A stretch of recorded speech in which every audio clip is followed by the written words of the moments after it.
I'm just cranky, and I told you as you were logging in, like, okay, you're getting feisty Ray today. All right, feisty Ray. Ray's fucking cranky.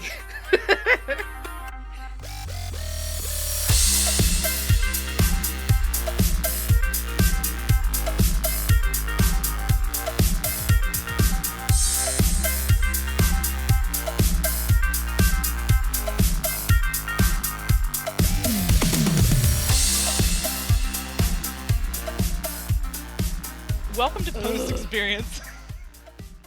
This has been... I don't know what this was. This was free games and no free games at all. I'm going to cut this episode right here. Right. Yeah. That bonus content. 37 minutes of two of us talking about our week because we haven't talked to each other in a while. We're a podcast with a deeper look at the play experience and the finer details of running and writing games. Believe it or not. Believe it or not. We are queer women speaking with authority about games. And yes, we swear. Die mad about it. All right, well, that was a good episode. That was great. It was great. Glad we did this. Cut it. Everybody Mix it. get out. Edit. I guess we should do the actual episode now. Yeah, we've got 2 episodes in the bank. This is great. Yep. I don't know if you think I'm joking. I'm not joking. I'm turning this into 2 episodes. That's fine. Whatever. I don't care.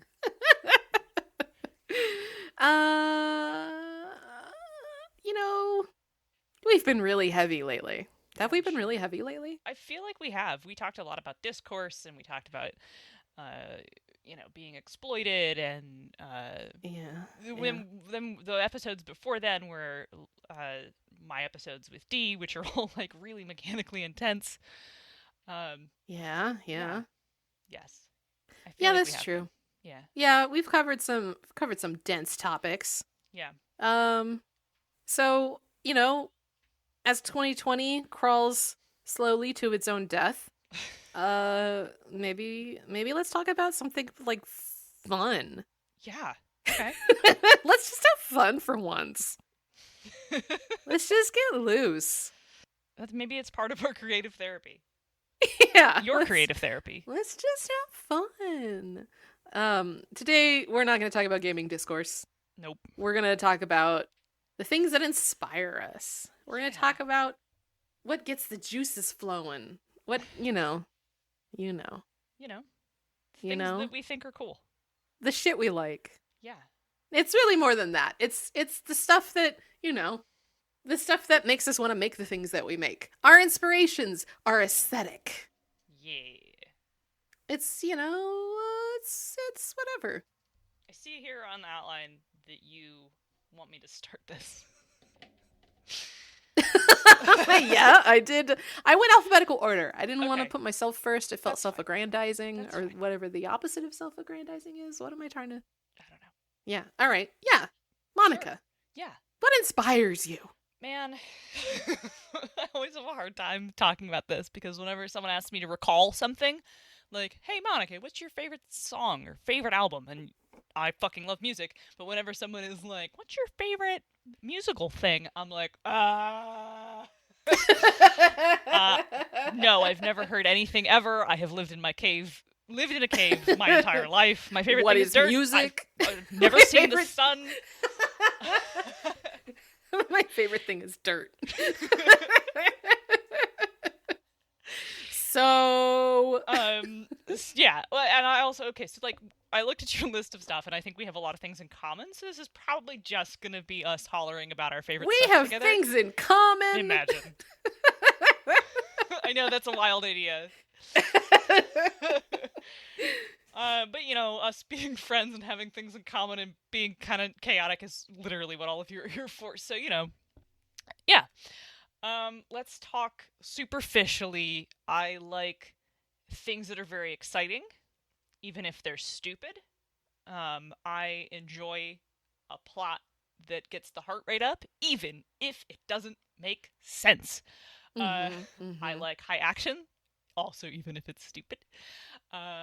Big plots, like just over the top nonsense. And when I start talking about things that I have examples of, you will be like, ah, yes, okay. And eye-catching character design, and all of these, even if they're stupid. Like, I like that you have to keep with the caveat, like even if they're stupid. And in my head, I'm like, especially if they're stupid. Yeah. Especially if they're just fucking ridiculous. So, Exalted was made for me specifically, as it is all of these things, including often stupid. So I also like genre bending. And you have different examples of this because you also like genre bending, but I'm going to call out Sailor Moon, which is a genre blend of sci-fi, epic fantasy, the Sentai team genre, and also magical girl. So it is many genres kind of at the same time. Yeah. And Scrapped Princess, which is a sci fantasy, which is actually a spoiler. I keep chin checking my mic. Spoilers for a 15-year-old show. Watch out. Watch out. It was never popular, so I don't know that I'm ruining it for anyone. And also all of these things are things that are exciting, full of action, have big plots, and are also sometimes capital S stupid. Sailor Moon is really dumb. And I say that like with an immense amount of fondness.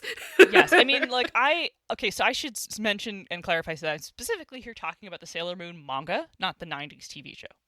Oh, right. I mean, the 90s TV show is dumb in an extremely lovable and charming way, and you should watch it because it's fun and like bubblegum in a very enjoyable, like pleasant way. But the Saturday morning cartoon like, kind of way. Yes, in a very like make yourself some pancakes and a warm drink and watch some Sailor Moon because it is just relaxing and fun and doesn't require your brain to be on, and it's very Saturday morning comfort. Very much so. But like have you read the manga? Did I mention? Yes, I have. Yeah, yes. It's really fucking good. Like yes. It's very young adult as opposed to little girl.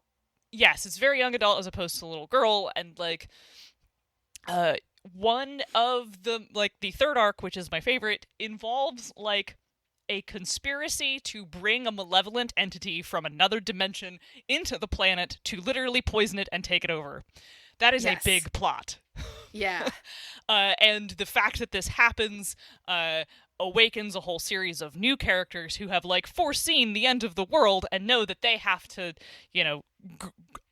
engage in great sacrifice to stop it. And so like they're antagonistic to the main five at first, and like truthfully they're just cold and reserved because they are the people who protect the solar system from external threats, and like they've kind of fucked up in the fact that these things have already gotten here.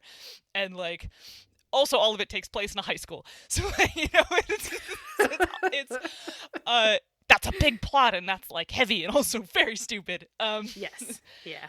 But like but so earnest. Yeah. It's and not like stupid in the like, haha, look how dumb we are. It's just so fucking earnest. Yeah.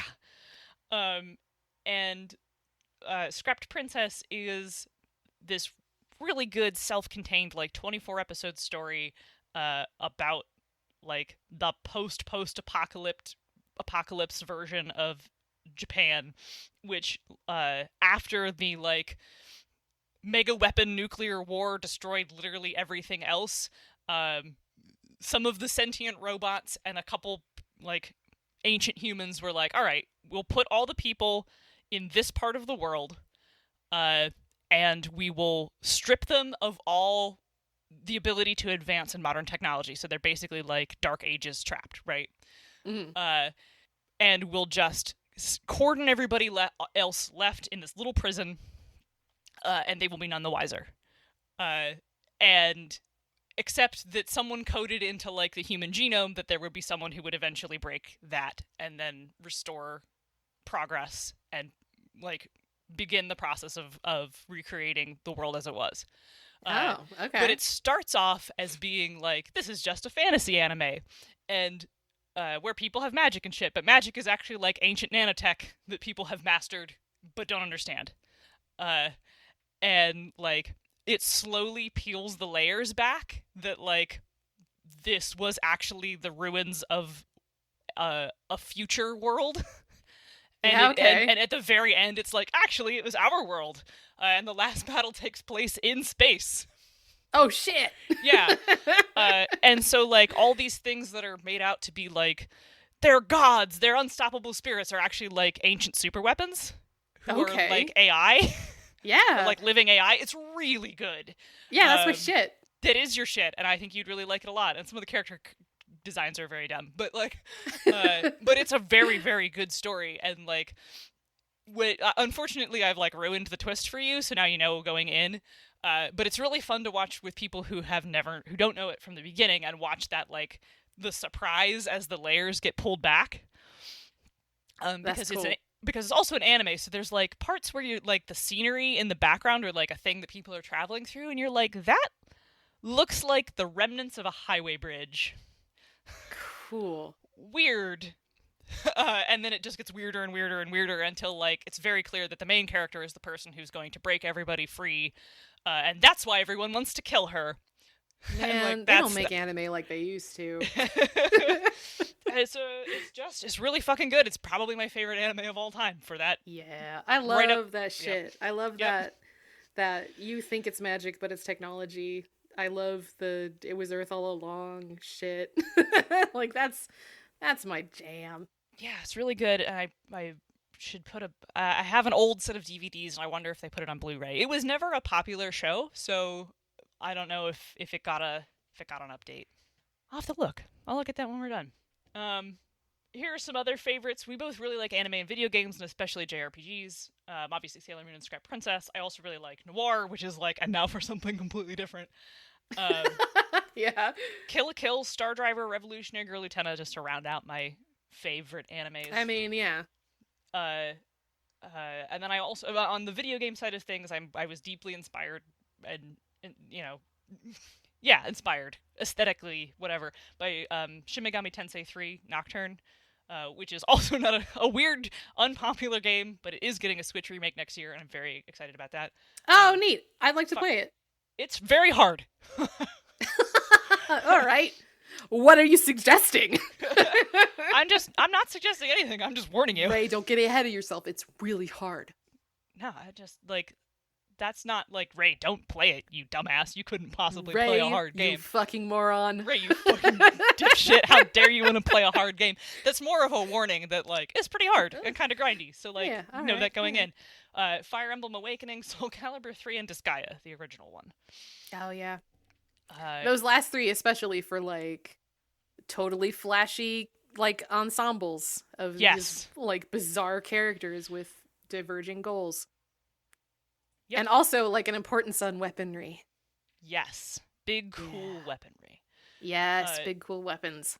Yeah, Nocturne is about... Again, I guess I should also put in there that I really like post-apocalypses. I do, too. Like, a cataclysm. This is, like, this big, like, biblical cataclysm that happens. And again, sort of like Scrap Princess, like Japan is this epicenter of this thing, and like all these people. I mean, sure, why not?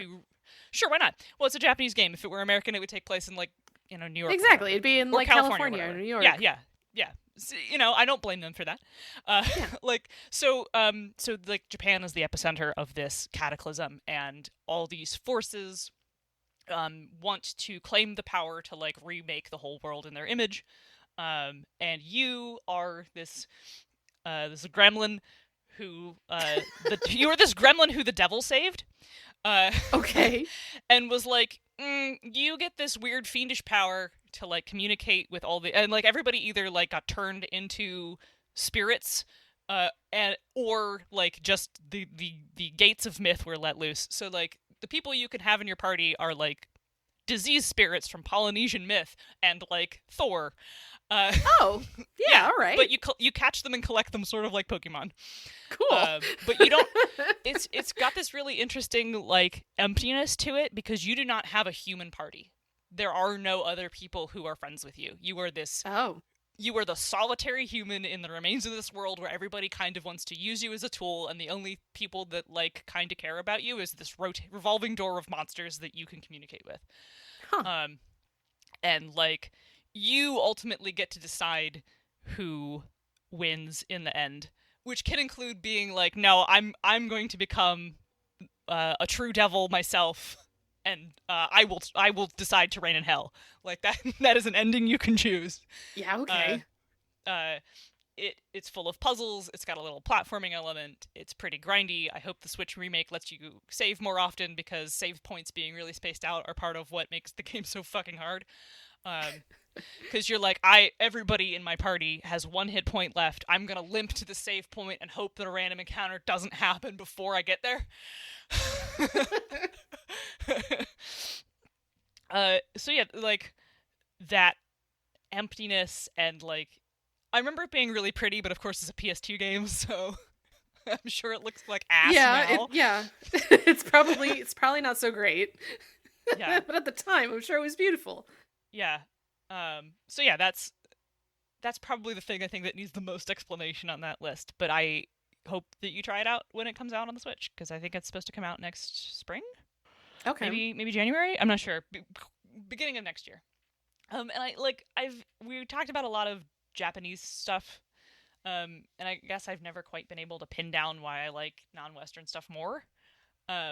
Obviously, when I was younger, I was super weeby and kind of gently racist about being like, Japan is better. Yeah, we were all young once. Yeah. But I kind of feel like that's because JRPGs and anime are not shy about having women in leading roles. Or like telling stories about women, even if her titties are entirely out, like, I'll deal with it. Just completely out. Like, sometimes you're like, man, I love this character, but she is drawn to be ogled. Yeah. She's really fantastically written and voiced, and I really like her, and I empathize with everything, but boy, are her titties and ass out. Just a bazongle on display. Just constant panty shots, demeaning, demoralizing. Yeah. No one is safe. No one is safe. Like, sometimes not even then. Like, sometimes a character is not demeaned by the plot, and they are just on display. They're just demeaned just by virtue of of having a male gazy costume. Just like, having a body. I love her, but she is naked. I think there was also a time in my life when I read books, but I don't remember when that was. My brain has been polished into a beautiful glistening marble by stress. Yes, yeah. It's so shiny and smooth. And I'm sure I'm going to remember more things as we go, as my garbage raccoon brain is reminded of stuff, so I'll probably jump in with, like, shout when you bring things up. Wait, that thing too! I just remembered, wait! Yep. Okay. It's going to be like that. Well, why don't we do them an episode break, and then I'll do some word vomit. Yeah!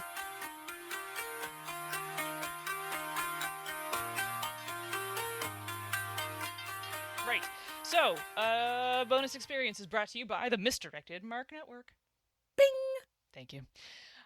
We have a Patreon, which we need to go back and work on, but, like, hey, give us $1. We have a plan. Yeah, we do have a plan. Yeah. We got it.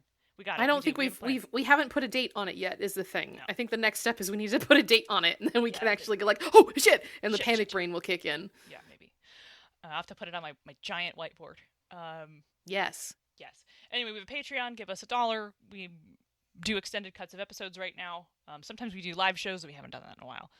And we have a whole bunch of cool new stuff coming. Please support us if you love our content. We love you too. And you can leave reviews. I was looking at our reviews the other day. We have a bunch of 5 stars. Thank you guys so much. That's so nice of you to do that. And someone did in fact leave the review that we're sassy with just a little bit of salt. And I really appreciate that. Thank you. Oh, thank goodness. That's very kind of you. It's true. Also, I've been told that we are very chaotic. And I appreciate that. Yeah, we've been hearing that a lot lately. It's a brand. I think it's going to become a brand. Chaos is my brand. We are sponsored by Nerdy Kepi. Did we do that yet? Quality Clue. I'm just going to do it right now. We're doing it again. No, we didn't. We did Patreon. Sponsor's so nice. We talked about it twice. No, we went straight from Patreon to Nerdy Kepi, so we're good. Okay. Yeah.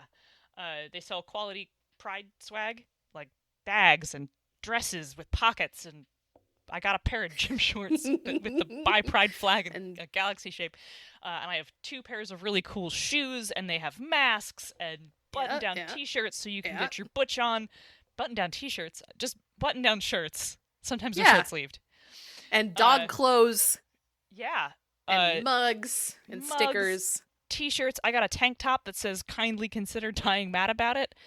Yes. Which does also come in bonus experience purple. It's not actually a VXP shirt, but not an official tie-in. Yeah, not an official tie-in. We will probably have official tie-in merch there soon. That's on the list of things we need to sort out. We've been working with Nerdy Kepi as he gets his way through the holiday rush and this new Kickstarter that he's been managing, which is super successful. We should plug their Kickstarter. I think it will be done by the time the episode comes out, though. No. We plugged it in a previous episode. So. Okay. Sorry. I hope you guys went to see it in the previous episode because I think it might be too late now. I hope not.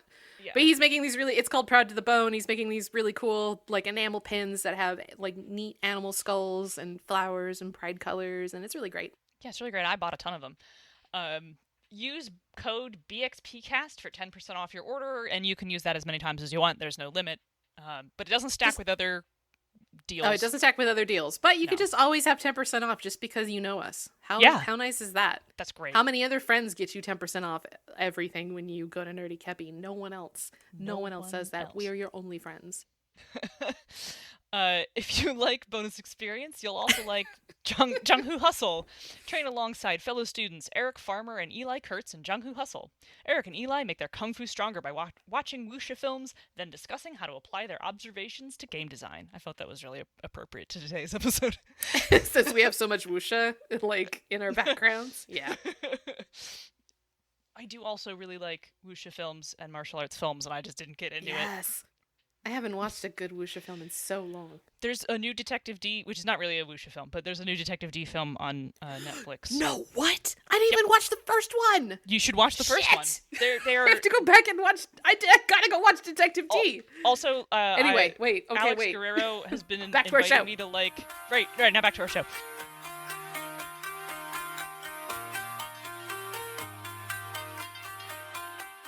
Alex Guerrero has been inviting me to play fighting games on his stream. He's the Dragon Hearts guy, and we should play Dragon Hearts with him sometime. Yes, we should. And randomly Eli Kurtz was also invited, and I was like, Eli Kurtz, hello, Eli Kurtz from Jung-Hoo Hustle. It is Monica from Bonus Experience. Like two neighbors in the same apartment complex. Hey, it's you. Yeah. Like that meme. Anyway. Yo! Hey! That's the sound that meme makes in my head every time I see it. Yo! How about you? Want to talk about your inspirations? It's your turn. It's your turn now. Me?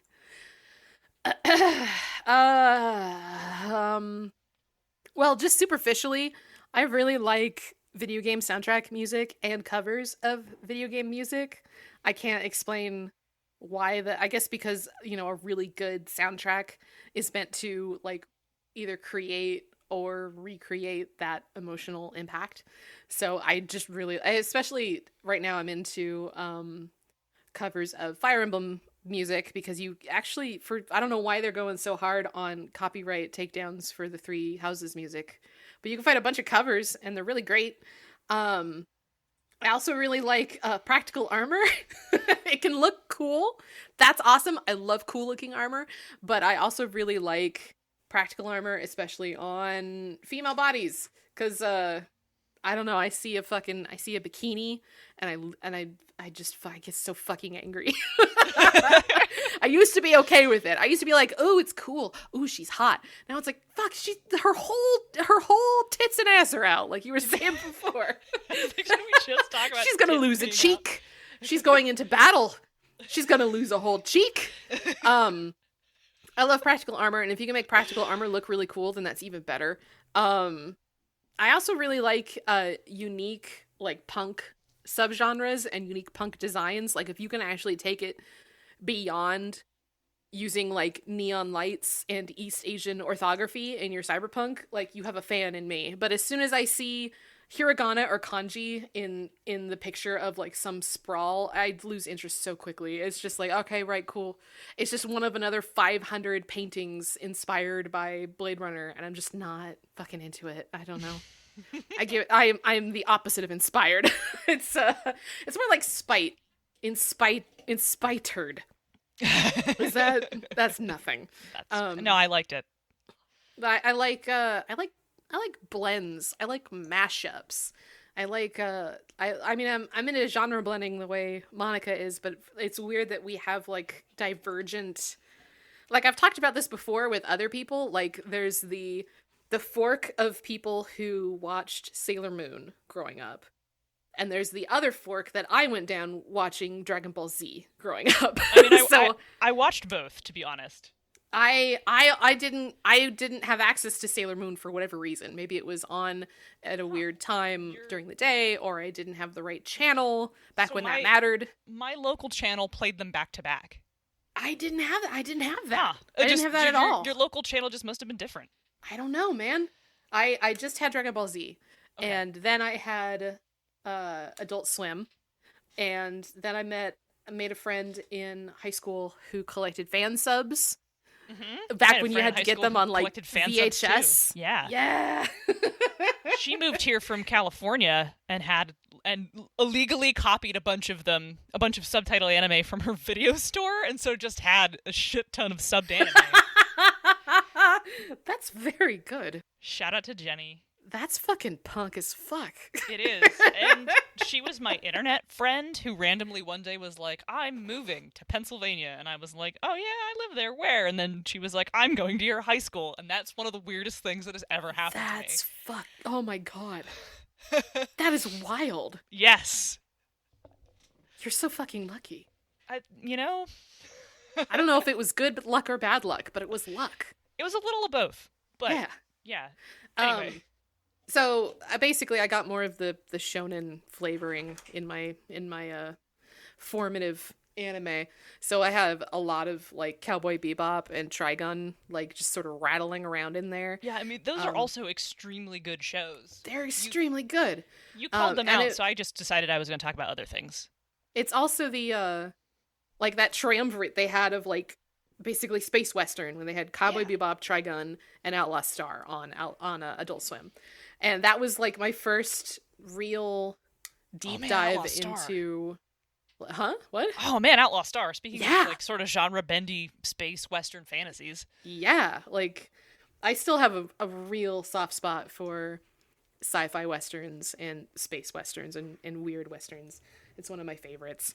But it was my first like experience with like you can just take elements of one thing and stuff it into the other thing. That's amazing. Like it blew my mind. I even like I finished Trigun when I was I want to say 16 or 17, and it even like it gave me like a minor crisis of creativity. Like the way it ended for some reason resonated with me so much, and I was like, I'm never going to be able to create something as good as Trigun. And I was 16 and I was like, oh, it's over for me. It was so good. And just I have since gotten over that. Trigun is still one of my favorites, but I don't feel like I'm never going to be as good as Trigun. There's far better things. But at the time I was like, whoa. And I think to get back to your thought on like why did we gravitate toward anime specifically? I think because it was so unlike what was on offer like from Western sources. Like you have Western cartoons at the time are going to be like you got The Simpsons, which is one, I mean, that's nothing. Right. I mean, it's The Simpsons, but it's not what we're looking for. And then you'd have, like fucking Nicktoons or something or whatever's on Cartoon Network. So to have something that's really beautiful and a really like different looking like aesthetic, and also have these stories that may have been pretty standard for Eastern audiences, but for Western audiences are like, what? Like, what do you mean Ranma 1/2 is 10 seasons long and they don't get married at the end? Like, that would be the Western ending, right? Like, right. But the Eastern ending, for Eastern audiences, they just run off together, and I guess the the intent is that they continue to have more wacky adventures, but this is the end of the series. So stuff like that, I think. And then also just, I think that because of anime's production cycle, they're just more likely to take risks with really weird shit. You know what I mean? Yeah, I mean, I guess because it's animated and, like, there's a lot of animated production there, like, you can tell much weirder and more interesting, not interesting, but, like, not that live action shows aren't ever interesting, because I like plenty of them, but, like, you can really get weird and experimental and tell. You could not do Revolutionary Girl Lieutenant as a live action show. Probably not, no. Probably, like, because it's really weird. Right, it's bizarre. It's just got artsy, long shots. Yeah, it's and, like, very weird. A lot of what... Like, and they did that, like, some of the beautiful minimalist shots are because they didn't have any fucking money. Like some of the really gorgeous shots of, like, this is just the silhouette of the window, and we used light and shadow to show that two people are having an extremely serious conversation while you can see nothing but, like, their outlines.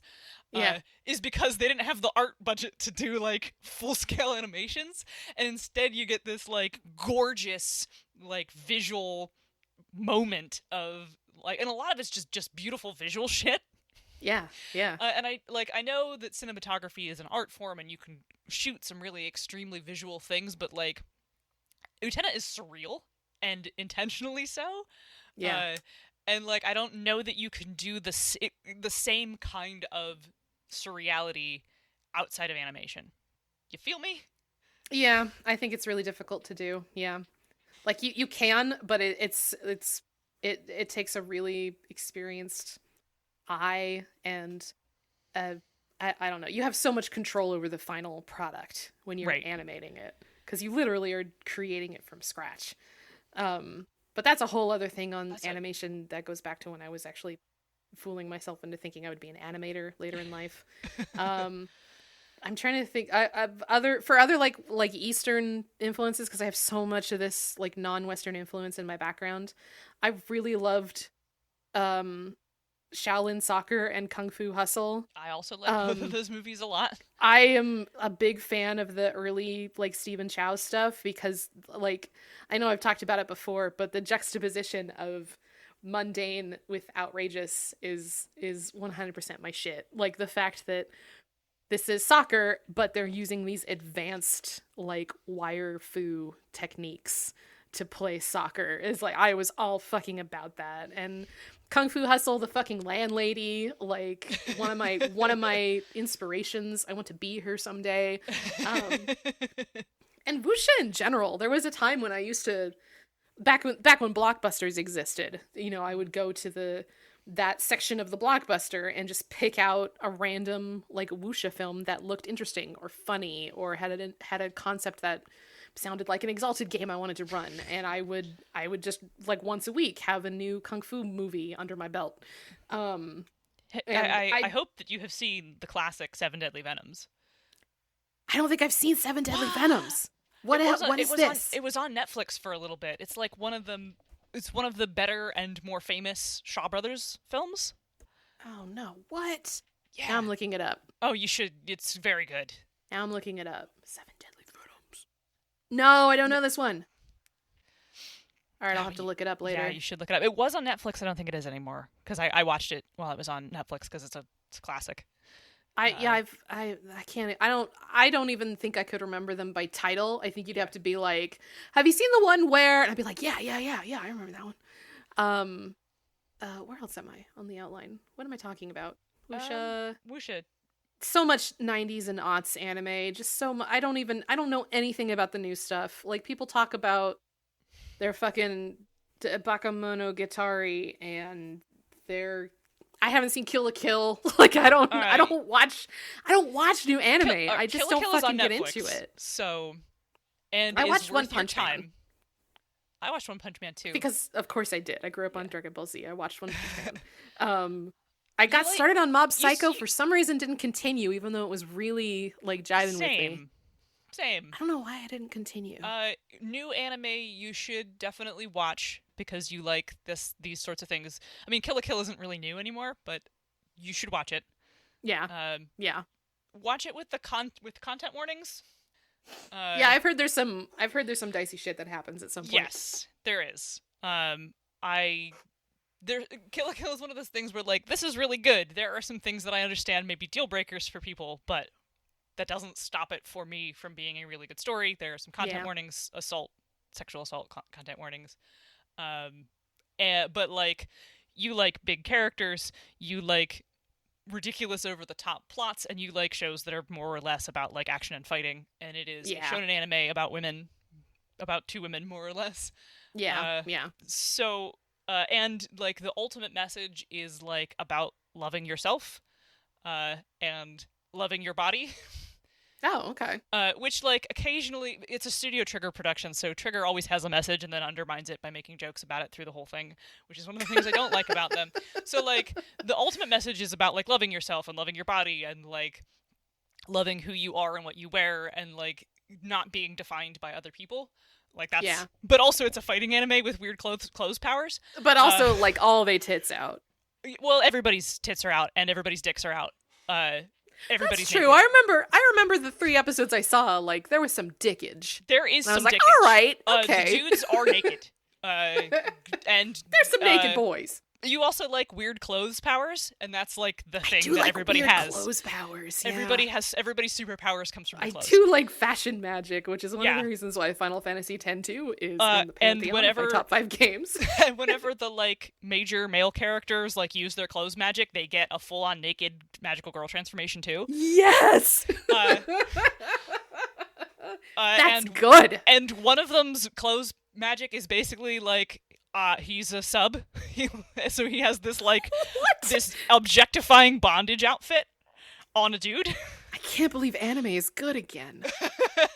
And he's one of the best characters, like, he's such one of the most lovable, likable characters in the whole series. Oh my god. So, like, but also, like, they're occasionally are like, oh, hey, main character, we're gonna make fun of you for being fat, and she's not. And I'm like, come on, man. The point is at the end of the show, like, everybody's naked and everybody's, like, good with being intimate and, like, close to each other and everybody loves themselves, and yet you continue to take pot shots at the main character. Come on. Stop. Anime's bad again. I take it back. Yeah, anime's bad again. So, like, there are some low points, but I think the high points vastly outweigh it. And I just finished rewatching it yesterday, so... Oh, okay. It's fresh in my mind. All right, maybe Kill la Kill is worth it. I don't know. Yeah, you should also watch Demon Slayer. I heard Demon Slayer's really good. It's really good. Also written by a woman. Yeah. All right. As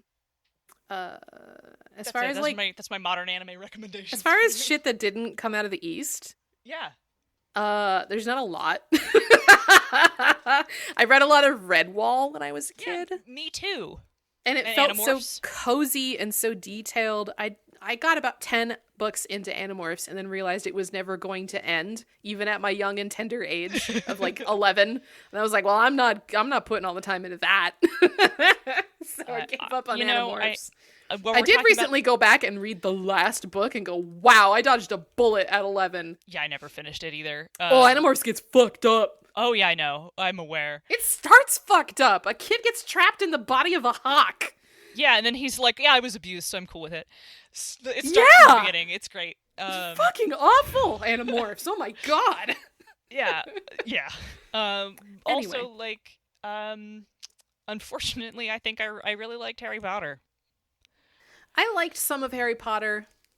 I wasn't, like, I don't know that I was ever, like, super into it like some people. No, I was never super into it like some people, but, like, they were books that I liked and I enjoyed reading, and, like, it made me want to make books. Like, I always like the idea of, like, a hidden parallel society or world that kind of has to stay hidden. I like that element in things, which I think is why I really liked World of Darkness and why Changeling really was my first game, because it's you know, it's about a parallel world that has to stay hidden. And Changeling the Dreaming is even on my list here because it was kind of unintentionally the first game that I homebrewed, because I didn't want to just play a knocker and I didn't want to just play a satyr, but for some inexplicable reason in the rules it's like you can't mix them. You're either one or the other, and I was like, fuck it, I'm playing a mix of both. So I played a mixed satyr knocker character. Nice.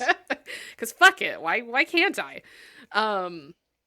And oh god, what else? I mean, recently for me it's been games. I haven't been doing a lot of reading. I haven't been watching anime anymore.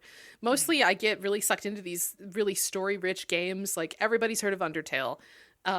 If for some reason you haven't played Undertale, please play Undertale. Yeah, Undertale's like, really good. Ignore your fucking cringe. Ignore this, like, fucking worship of irony and play Undertale. Undertale is so sincere and honestly so fucking good on every level. Play Undertale. Undertale is a really brilliant deconstruction of the RPG genre. It really is. And it's a beautiful story. It's really well designed, like, visually. The music is incredible. It's a fucking good game. Play Undertale. There's no excuse. And if you are the sort of person who, like, has dexterity problems or whatever and cannot play, because it is a bullet hell game and it is not easy. Yeah. There's definitely some very difficult parts. Right, and then that may frustrate you and get stuck, and then you're not going to see the rest of the story. So, like, I think Steam Train, way back when, had a really good playthrough of it. Steam Train has a really good playthrough, and Jacksepticeye has a really good playthrough. I know that the creator was like, don't watch a playthrough, but, like, listen, I understand that, like, for accessibility reasons, maybe you can't play this game. I think originally Toby Fox said that because there were so many twists and so many unique kind of, like, you had to be there moments in the game. But at this point, it's been long enough. Watch a playthrough. There's plenty of good Let's Plays out there. And so, I do really recommend the one by Jacksepticeye. Yeah. I know Steam Train is good. I know recently the Grumps live streamed it, but I think when you watch one of the older Let's Plays, when they already kind of know the plot beats, it's not as fun. Yeah. It's really fun to watch someone get genuinely surprised by some of the things that happen. For sure. I agree. I also really like just about anything by Supergiant, which everyone knows them right now for Hades, because Hades, has rightfully made a huge impact. But Bastion is still really fucking good. Bastion still holds up. Bastion has a really great story about it's got, like, elements of, like, race relations and the arms race and, regret and rebuilding or starting over, and it's really good, really touching. Transistor still routinely fucks me up. Transistor is very good. Transistor has kind of a bleak plot line, like the world is ending, basically, and the world is never really clearly defined. Like, I still don't know, like, are you inside a computer? Is it just a really advanced society? Like, there's no real explanation of the world itself, but the stakes, because it's about a lot of it is about relationships, and especially the relationship the main character has with her sword boyfriend, which is difficult to explain. But it's also about voice, and even though the main character, a lot of people had some issues with, like, the main character is a woman, but she's voiceless. She has her voice taken from her basically by force. So her companion, who is in her weapon, narrates what's happening, and she's not able to respond to him with her voice, but she still takes agency at different parts in the story. Like, he'll tell her to do something in the narrative, and you see in a cutscene she's doing the opposite, because that's not what she wants to fucking do. And sometimes when she gets to a console, she'll actually, like, respond to him in in text. Like, you'll see her type out a response to him, and it's really fucking good. Transistor, like, some of the songs still make me, like, really misty. I guess what you can gather from that is I really like relationships. I really like emotional impact. I love big fights and big weapons. I like to subvert expectations with genre, and I like surprises and twists, and I like, sometimes I just like when they tits out. Sometimes that's okay. I'm okay with it. Yeah, same. Me too. What's her name? Is it Janet Lynch? Dude, I don't know. I can't remember the actress's name. Okay. She's, like, the quintessential, like, butch gym teacher from Glee. Oh, yeah, okay. And I just remember her, like, talking about seeing all the female body exploitation, like, as a feminist has me disgusted, and as a lesbian has me delighted. I feel that on a lot of different levels. Yes. I mean, that's me, man. That's fucking, or at least what I could think of in the last 24 hours. I got marbles in the head. I read the last book I read. I read 2 books last year that I really liked. Which was Spin the Dawn, which is very much a YA book. I think I recommended that one to you. Yeah, you did. And I went and I still haven't fucking... I need to add it to my list. Hang on. Let you borrow my copy. Oh, thank you. Yeah, and I also read Seven Blades in Black, which I guess the author's sort of a dickhead. I don't know. He's a white dude, so... but, I mean, if you can separate the art from the artist, then, you know. He seems like... We'll talk about it later. He seems like an asshole. But, you know, okay. I was not ever going to be friends with him, so... Whatever. I mean, there you go. Yeah, but, like, so Seven Blades in Black is a book that they wrote specifically for me, and I have the sequel on my desk collecting dust because... I no longer know how to read. So, like, Seven Blades in Black is like a sort of final... What's up? I'm Ray. I'm 36. I never learned how to fucking read. I learned how to fucking read. I forgot over the last year. Yeah. And yet I somehow wrote fiction this year. But... that's completely different. It's completely different. It's a revenge story about a person who lost their powers and was wronged and is going after the people who took them from her in a very, like, I have a list, Kill Bill style way, but everybody's a weird mage and she's got a mage killer gun and she's a bisexual disaster. And, like, it's very clearly kind of not a good person, but the whole story is told from her first-person limited perspective. So you don't realize what a monster she is until the perspective pulls back at the very end of the book, and you get to see her from outside herself, and you're like, oh god, I rooted for this person the whole time. Ooh. And it sends a terrible chill down your spine, and she's got an awesome stone-cold femme girlfriend who I love dearly, who's one of the best characters in the book, and then they wind up with a useless guy. For some reason, he's not that useless, but it's just like, here are these 2 incredible queers, and then the straight dude who's with them, and it, like, doesn't become love triangle-y at all. Good. I like that. It is a fantastic adventure story. I'm sorry, Sam Sykes is maybe kind of a shit. Yeah, that's what I hear. I hear he's kind of a shit. Yeah, that book's really good, though. Yeah. Borrow it from your library if you feel weird about giving him money. Or borrow it from Monica. Or borrow it from a friend. Monica. Yeah. Borrow it from Monica, specifically. Oh. I mean, sure. Send her a tweet. Don't do this. Tweet at her, like, as soon as you finish this episode. Because her Twitter handle is Xena Sun. Correct. Go ahead and send her a tweet. Mm-hmm. Asking her if you can borrow Seven Blades in Black. Mm-hmm. And, you know, go ahead and give her your address, too. Like, in this very public forum, go ahead and share your address. Nope. And she'll go ahead and just ship that book right off to you, won't you, Monica? No, I won't. You should at Ray W. Cole on Twitter and ask her for book recs. Yeah, or old video game recommendations. You'll just get a list of all the Redwall books. As far as I know, those are the only books I've ever read, because I can't remember any others. I'm an English major! Whee! We've both forgotten how to read. We can't read. We can barely write. I definitely can't be on Twitter, so even if you at me, I don't think I'll answer you. Not for a week, anyway. Yeah. Oh, by the time this comes out, I'll be out of my jail. Yeah, you'll be back. I'll be out of Twitter prison. Self-imposed Twitter prison. I'll be back on my bullshit, making it everyone else's problem. You can also just at us on the at us on the web at bonusexpcast. Point your internet browser to http://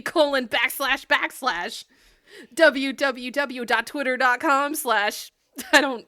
bonusexpcast. Why are you letting me carry on like this? I was waiting to see where that was going. I thought you were going to say the website name. There. I was just like, I'm gonna let that ride out, see where that goes. You went to Twitter. I thought you were gonna give our actual website name. Our Twitter is bonusexpcast. Yeah, and our website is bxpcast.com. Thank you. Yeah. You can email us if you really want to. bonusexpcast@gmail.com. I occasionally remember to check it. Monica will check it. Just tweet her. Tweet her to check the email. Don't do this. Do not do this thing. Oh, we're part of the Misdirected Mark Network. Yep. Bing. Was that even legible? Am I saying words? Is it? I'm falling to pieces, Monica. I'm falling to pieces. Oh my god. Anyway. Oh god, please. Just let me end the episode. How do I do this? You tell me to go, because I'm very hungry. I gotta eat something. Please go. Right, everybody get out. Go away. I have to go not tweet. Yeah, go not return to your misery. Not play Pokemon Shuffle Mobile. Change it if you want to.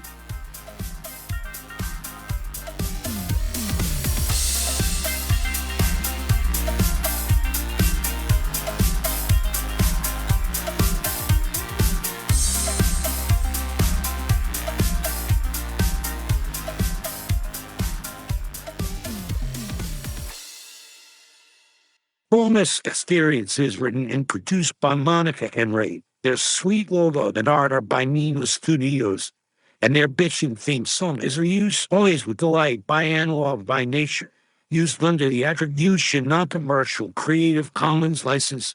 I can't wait to play my Raccoon Totem Full Moon Lunar Exalt when Exalted Essence Edition comes out. See yous next time.